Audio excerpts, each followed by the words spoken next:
Hello అండి. ఈరోజు మా ఇంట్లో సేమ్యాతో 2 రెసిపీస్ చేశానండి. ఒకటేమో ఉప్మా, ఇంకోటేమో సేమ్యా పులిహోర. అంటే మా ఇంట్లో సగం మందేమో ఉప్మా కావాలన్నారు, సగం మందేమో సేమ్యా పులిహోర కావాలన్నారు. పులిహోరకి ఇవన్నీ వంచి, వార్చి ఇవన్నీ చాలా టైం టేకింగ్ అని అసలు నేను ఈ మధ్య చేయడం మానేశాను. అయితే ఇలా ఉప్మాలాగా చేస్తే ఎలా ఉంటదని ట్రై చేశాను. ఈ ట్రిక్ బాగానే వర్కౌట్ అయిందండి. ఇట్లా మీరు కూడా సగం ఉప్మా కావాలనుకున్న వాళ్ళకి తాలింపు వేసి పక్కన పెట్టేసి, వాళ్ళకి ఉప్మా ఇచ్చేసి మిగిలిన సేమియాలో మనకి ఇలా పప్పులు అన్నీ వేసుకొని చక్కగా నిమ్మకాయ అనేది పిండేసుకొని చేసేసుకోవచ్చండి.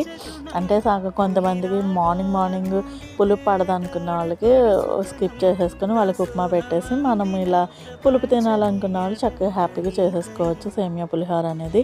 మీకు ఈ వీడియో నచ్చినట్టయితే లైక్ చేయండి, షేర్ చేయండి, నా ఛానల్ని సబ్స్క్రైబ్ చేసుకోండి. Thank you for watching. Bye.